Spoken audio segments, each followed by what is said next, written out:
Every child in this country, every child should have the opportunity to read. Every child has the ability to read. Our job is to make sure that they have the opportunity to read, that we create a culture of literacy in communities and homes and schools across the country. Welcome to Hope Starts With Us, a podcast by NAMI, the National Alliance on Mental Illness.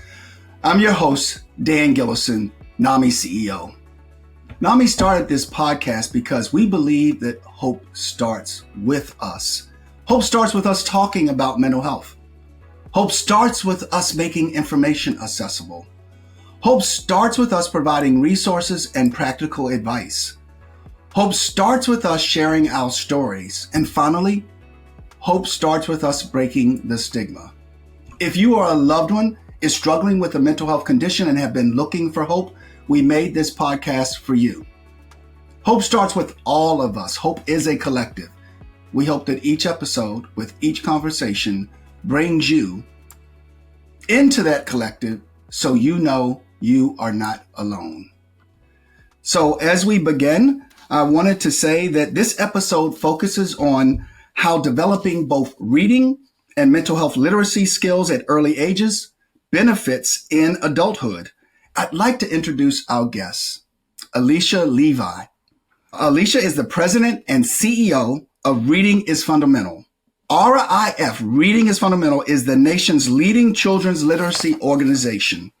In her role, Alicia leverages technology to expand strategic partnerships and launch forward-thinking programs to ensure every child has the opportunity to read, learn, and grow. Joining us today as part of our mutual partnership with Macy's through the brand's Mission Everyone social commitment, which aims to create a brighter future for all. This summer, Macy's has partnered with Reading is Fundamental, RIF, and NAMI for a campaign that will help students head back to school with confidence, providing books and mental health resources to children nationwide as they return to school. From July 1st through September 14th, customers can round up their in-store purchases or donate online to support RIF, RIF, and NAMI, with funds being split evenly between both organizations. Welcome, Alicia. And we'd love to talk about this partnership. And this is the fourth year of NAMI's national partnership with Macy's, with more than $2.3 million contributed to NAMI and our state and local affiliates. Now, the history of Reading is Fundamental, RIF, with Macy's is incredible. It's a 22-year partnership that has raised over, I want to slow down and say this number, $47 million. With high-level impacts, such as over 17 million books and library refreshers in Puerto Rico and Detroit. So we really want to express our gratitude, our collective gratitude to Macy's, and we want to say thank you. Our team has really enjoyed partnering with Reading is Fundamental through this year's roundup at the Register campaign. And would you tell us more about the campaign and how the campaign supports Reading is Fundamental's mission, Alicia? Well, I definitely will. And I just want to start by saying thank you so much for hosting me, giving me the opportunity to talk with you about the importance of children's literacy and the intersection, of course, that a child's ability to read can have on their mental health. And of course, to really talk about the remarkable commitment that Macy's has made. Macy's, the entire corporation, and their customers have made over the past 22 years in saying that they believe that children's literacy is a critical element to success in every community, that every child should have the opportunity to read. So we have partnered with RIF. I know you guys have been doing it for the last 4 or so years. Reading is Fundamental has had the pleasure of working with Macy's in communities across the country for over 20 years. And for over 2 decades, that support has brought books and reading resources to the communities that Macy serves across the country. And for your listeners that aren't as familiar with RIF, Reading is Fundamental, as you mentioned, is the nation's oldest and leading children's literacy nonprofit. We have worked for over almost 60 years. We're celebrating our 60th anniversary next year to work with with reading advocates in communities across the country to ensure that every child has the opportunity to read. And a partnership like the one that we have with Macy's really allows us to accelerate that work. They've been a true partner that's helped us deepen our impact through book celebrations in communities across the country. We create literacy kits that bring book collections to children in local communities.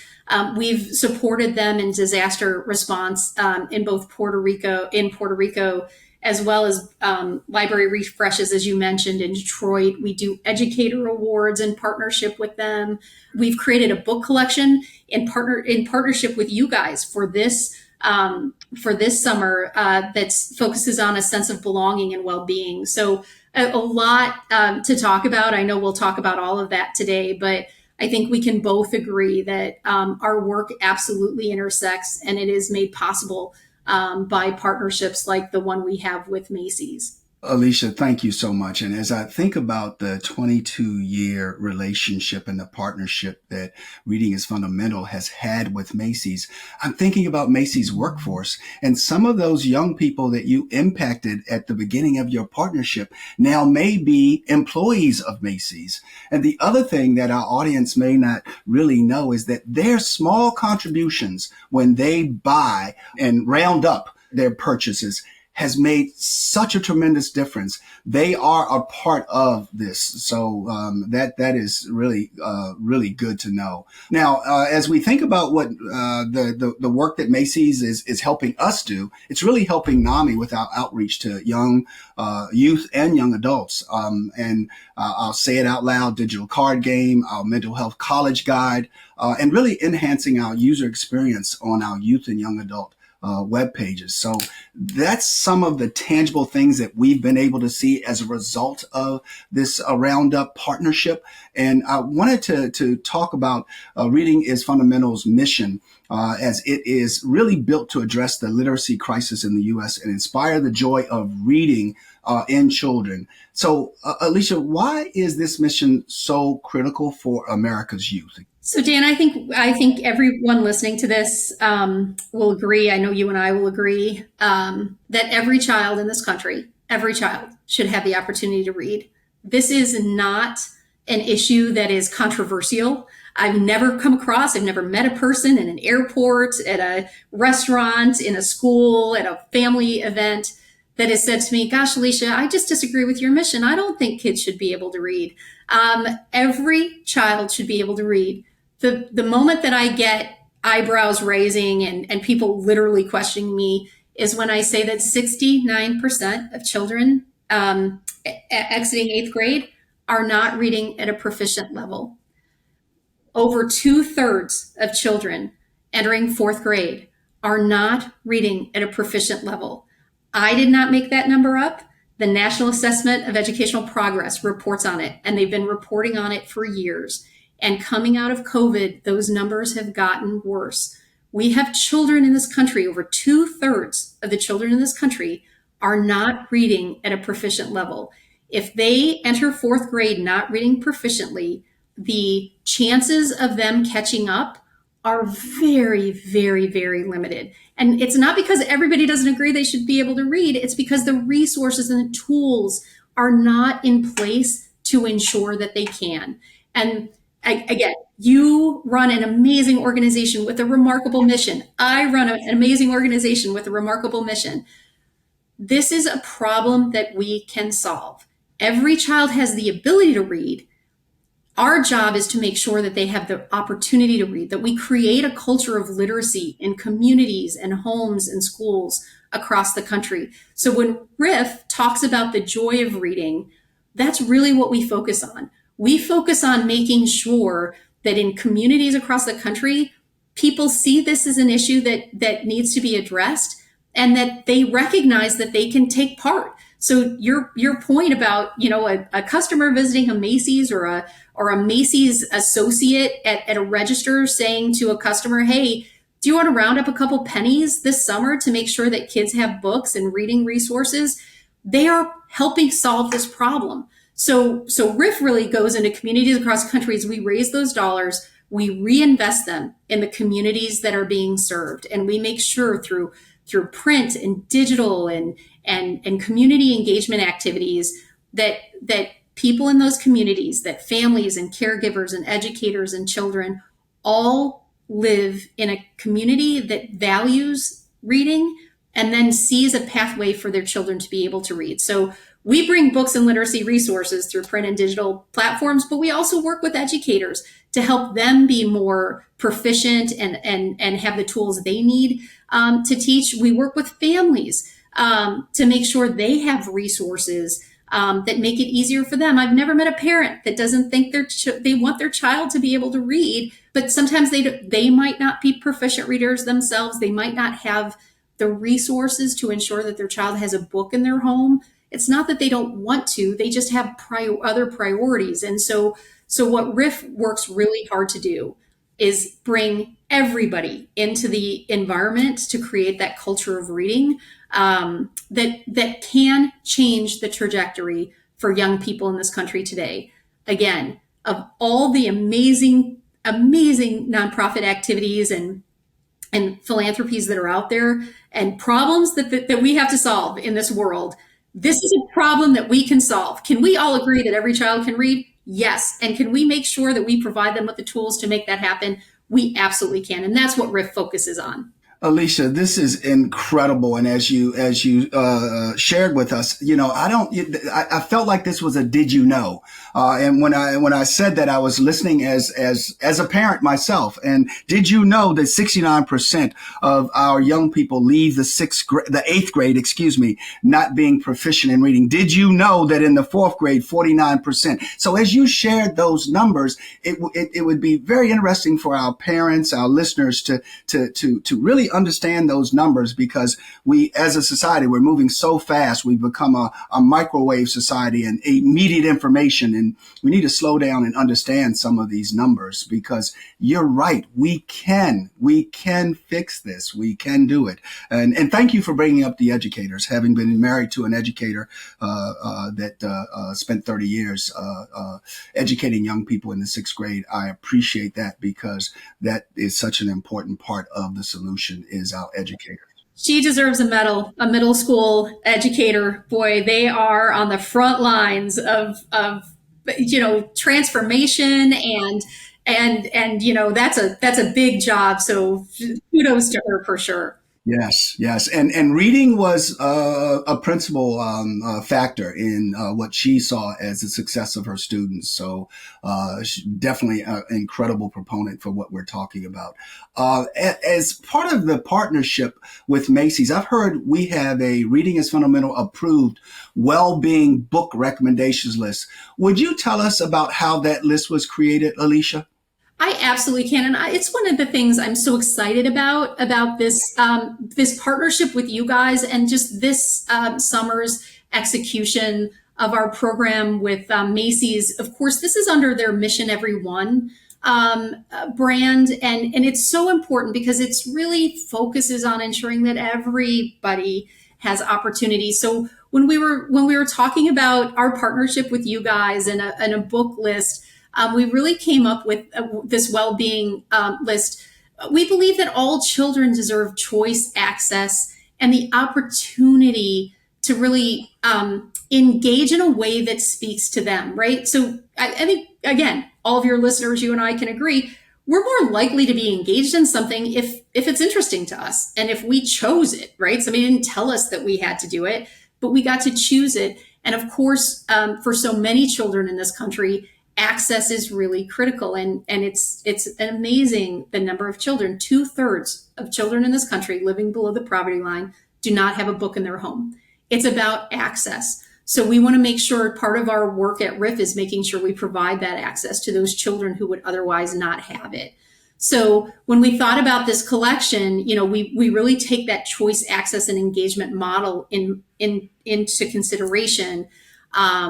Because we believe that the books they read, and we make available to them, is a critical factor, right, in this. So we also want to make sure that we're format and topic and platform inclusive. We can't, dictate to children where they're going to find reading materials anymore. We live in such a kind of diversified media environment. We want to meet children where they are. We want to create opportunities for them to read anything, anytime, anywhere. So we factor all those things in as we're creating these collections. And at RIF, we believe deeply in the importance of cultivating a sense of belonging and representation in children's literature, including diverse authors and illustrators and genres and topics. So again, choice, access, engagement, diversity of platform, an inclusive kind of approach to, a broad range of things that will appeal to a child. Again, we want to meet them where they are. And so we know that books serve as an important tool for children, acting as both windows and mirrors. And we focus our wide book selection on titles that demonstrate and celebrate a variety of experiences and backgrounds. So in partnership with our experts and advisors, we curate books and develop supporting resources that create that culture of literacy that I talked about for children, ensuring that their reading journey is one that they choose, that they can relate to, and that they want to come back to. So that hopefully gives you a little bit of a sense. That's certainly how we approach our work for any collection that we create. But it was particularly important when we thought about the intersection of a child's mental health and making sure, again, that we're creating an experience for them that they can relate to, that they can see themselves in and their experiences in, and that wants them to engage and come back and do more. Yeah, it's so cool what you're doing and your logic model in terms of how you select books and your well book recommendation list. This logic model is outstanding. Thank you for sharing that with our listeners. And it is making sure that we meet young people where they are and making sure they know they're not alone. And that I loved what you said about the reading journey. Let's make it a journey. And then it was pretty insightful in terms of, I learned something on all of these podcasts, Alicia. And as you mentioned, the numbers in the 8th grade, 4th grade, as well as 2/3 of those living below the poverty level, do not have a book in their house. This is really incredible. And then as you also shared, windows and mirrors. Young people, once the joy of reading and the words lifting off the page and them being able to visualize those words in terms of what they're reading, what they're seeing, what they're capturing is pretty cool. It is really cool. And this partnership is so amazing for us because we talk about early intervention and what we say going upstream, and we want to get to young people earlier in their mental health journey because we know if we don't, that it takes 11 years from the onset of symptoms to when they actually get treatment. The other thing we know is that many times our young people, we say we want to go upstream. Well, what that means is that if you're going downstream, that's after someone has already fallen in the stream. If we go upstream, we can get to them before they do that. And with that, that's where we're talking about this partnership from the standpoint of access to books, learning how to read and finding joy in reading. It is incredible. And, as we talk about the U.S. youth mental health crisis, there was something called, that was done called the youth mental health crisis hiding in plain sight. And it just talked about everything that's going on with our youth these days in terms of what they're trying to navigate. So I wanted to ask you, do you think these reading recommendations could be a part of addressing the youth mental health crisis? Because we do think that by teaching some mental health literacy skills early, these books may be able to help young people communicate their feelings and their needs to trusted adults. We try to create judgment-free zones where our young people can talk to us or talk to someone and really share how they're feeling. So wanted to ask you about that. Yeah, I'm so glad that we're talking about this because I think children's books are a powerful tool to fight the stigma of mental health. Specifically, books can help children put a name to some of the feelings and mental health concerns that they're experiencing. I think, again, you and the amazing people that you work with are certainly the experts But one of the reasons I was so excited that Macy's brought us together for this campaign is I think our missions align in such an interesting way. I believe a child has to be validated. They have to see themselves and their experiences in books. And I think books provide that opportunity, particularly as it relates to mental health. You're going to be able to speak to this so much better than I ever could. But I would guess that part of what you guys focus on is making sure that a child doesn't feel alone or isolated. And books enable a child to see that that their experience is not unique. It helps help build empathy through characters and narratives that help students understand their own emotions. It facilitates important discussions. We could talk for hours, I think, on the child's impact, but I think it's important that we also highlight the importance of the family, the community, educators as part of the solution here, and the well-being collection that we created as part of our partnership with you and Macy's through Mission Every One includes resources for the people that surround a child because they need help too. They need tools and resources to help them navigate some of these challenging issues that children face. And of course, I fundamentally believe that books are a wonderful tool to help facilitate some of those discussions that can be really challenging. And I'm really proud of the collection that we've created. I'll go on a little bit of a tangent here, Dan, on two things. That all of the books are spectacular. The Boy with Big Feelings is one of the stories. I was about to ask you about that one.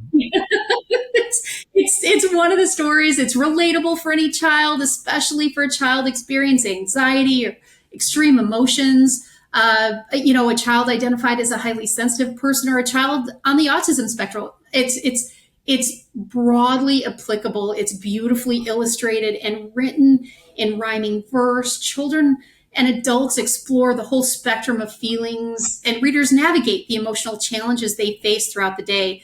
The main character has feelings so big that they glow from their cheeks, spill out from their eyes. I could go on and on and on. I love this book. I'll also highlight Mo Willems is the author of one of the books that we have in the collection as well. I don't know if you're familiar with the Elephant and Piggy series, but it's very personal to me. I have 3 children. They are amazing. They are the most remarkable thing that my husband and I will ever do. I'm proud of each of them. They have accomplished these amazing things. And my youngest, who just turned 16 last week, was a struggling reader. And I am convinced, I had the honor of meeting Mo Willems and his wife, actually earlier this spring at an event that we did with them, and at a book celebration event. And I had my fangirl moment where I went up to he and his wife and I said, I represent all authors and illustrators and anyone who brings reading to life for children. But my personal journey, my daughter's personal journey, was deeply impacted by his stories, Elephant and Piggy stories. And I am convinced that my remarkable 16-year-old daughter, who just made the National Honor Society, and I'm beyond proud of her, but when she was starting her learning journey, she was a struggling reader. And Mo Willems' Elephant and Piggy stories were the ones that spoke to her, that she could engage with. And she was lucky enough to have parents who had the resources to buy her the entire collection. And I am convinced that it created an opportunity for her to want to read. And reading is the fundamental building block for learning. And without it, you can't solve the world's problems. You can't STEM, you can't math, you can't science, you can't anything if you can't read. You can't effectively function in society if you can't read. You can't read a menu, a prescription bottle, the rules for your job. It is just a fundamental tool that we all need. And creating these collections, creating these opportunities to connect children to the desire to read, and what we again call the joy of reading. Reading is joy. Reading is frequency, motivation, that's what joy is all about. And for us, creating this collection as the team of experts put it together and they said, hey, here are two books that we think should be part of it. I so related to all of them, but the boy with big feelings was so directly aligned, and Mo Willems' remarkable story just spoke to my child's reading journey, and it just reinforces for me that these books can be used specifically for families. They can use them to bridge important conversations with their children. They can ask their child if they've ever felt frustrated, right? Again, this particular collection tied to mental health, you can discuss coping strategies and self-acceptance. The list really does go on and on, but it's in creating this collection and in partnering with you guys, it was a great way to really validate that there is no book out there that cannot be tied to an engagement strategy for a child and then cannot then help advance outcomes for that child, even if it's not just tied to reading proficiency. Yeah, as we think about this, and it also goes, so thank you for sharing both of these. And first of all, let me back up a second and say this. Your soon to be young adults are very fortunate to have you as a mom. I know your title is CEO, but I know that the biggest role you've had is being a mom. So to your soon to be young adults and to your 16-year-old daughter, congratulations on her making the National Honor Society. I believe that's what you said. I did, and I will tell her, and she will be probably a little annoyed with me, but she'll be okay with it. Well, that's what happens with our children. They do get annoyed. Mom, Dad. So, but I wanted to say that because in our roles where it says CEO behind our names, the biggest thing I'd love for our audience to know is that we're parents, we're aunts, we're uncles, and we relate to all of this in the real world. So I just wanted to say that as a footnote. Now, the books that you shared, the authors that you shared, it is all about being able to get to our young people as early in their lives, in their journey as possible. Because think about that young person that gets to a certain point where the anxiety has just grown in them because there's words they don't understand, there's language that they don't understand, and their reading is really, really minimal.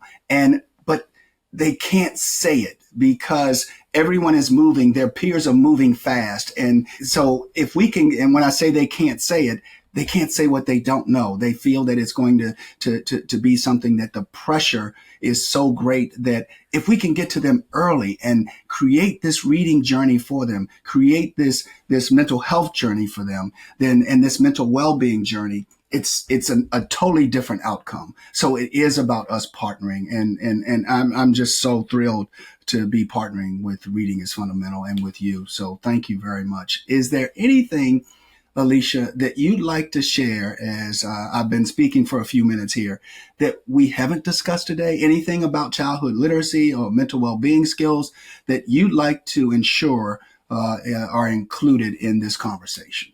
Well, Dan, I'm hoping that I get invited back because I have no shortage of things to say. But again, want to just thank you so much for at least starting the conversation here.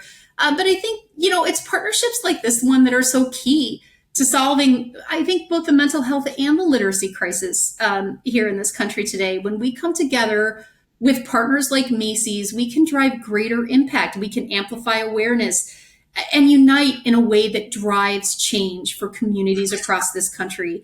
And I encourage anyone listening to visit, certainly to go to Macy's website and visit their Mission Every One site. Again, the commitment that Macy's makes to the communities that they serve is a model, I think, for corporations across the country. I would hope that every company across the country would look to what Macy's has invested, that they've committed to in making life better for the people that live in the communities that they serve and model that. I would also encourage people to visit Reading is Fundamental's website, Literacy Central. That's www.rif.org/literacy-central. And there you can discover the collection that we talked about, the well-being collection that we talked about, that lists all these books that we spent some time on, but also, again, support resources for children, right? Coloring sheets and activity sheets and puzzles that deepen their engagement, but also resources for the caregivers around them, for parents to help them navigate some of these really difficult discussions, and for educators and caregivers and communities that are as invested as we are in making a difference in their lives.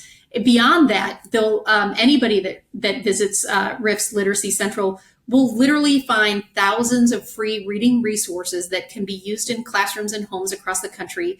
We support over 6,000 books in that platform with a whole host of resources that help drive reading engagement for children. And I encourage everybody to take advantage of those tools. And we will make sure that we include the links to those tools as we share this podcast. Thank you for sharing those, Alicia. And I just want to say to the Reading is Fundamental team and work, thank you, because we say something at NAMI that people don't care how much you know until they know how much you care.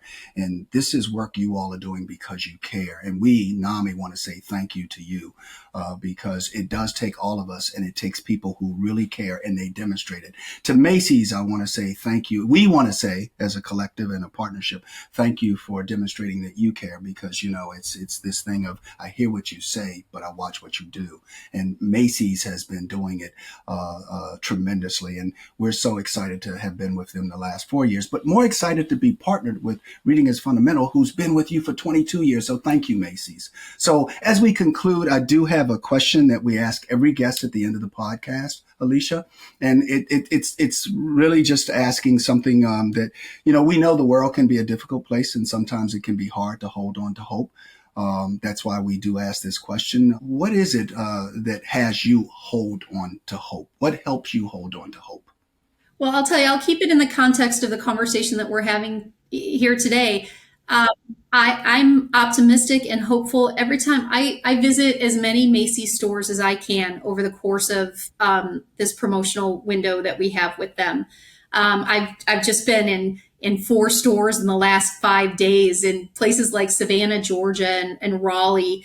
And I'm hopeful because I walk up to every associate in those stores and I say, thank you. And they say, I think this is something that is worth it, right? They are as joyful as I am about the possibilities. So I believe from the bottom of my heart that if there is one problem we can solve in this country, it is to ensure that every child can read and that they have the tools they need to live healthy lives and feel that they are seen and heard, that whether it's their mental, kind of health or their physical health can be met.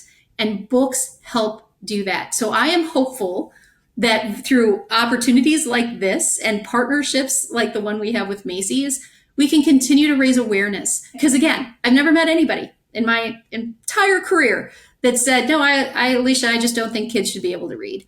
Well, if you believe children should be able to read, then we can solve that problem and we can work together. I believe in collective impact. So I am hopeful every day. I wake up every day and I think we can solve problems. We just have to focus on them. And I think we do it through partnerships like the one that we've talked about here today. Wow. Thank you very much. It's incredible. And as you talked about, they are seen and heard, and we want to amplify awareness. And thank you very much, Alicia. And as we wrap this up, this has been Hope Starts With Us, a podcast by NAMI, the National Alliance on Mental Illness. If you are a parent, a caregiver, an educator, or a student, NAMI has back to school resources to help you navigate the return to classrooms. Visit NAMI.org/back to school to download those resources today. We will also be adding the resources that were shared by our guest, Alicia, the CEO of Reading is Fundamental. We're very proud to partner with both Reading is Fundamental and Macy's to support young people across the country. Learn more about this partnership at macys.com/purpose. If you are looking for mental health resources, you're not alone. To connect with the NAMI HelpLine and find local resources, visit nami.org/help, text HelpLine to 62640, or dial 800-950-NAMI. Or if you are experiencing an immediate suicide, substance use, or mental health crisis, please call or text 988 to speak with a trained support specialist, or visit 988lifeline.org. I'm Dan Gillison, your host. Thanks for listening, and be well.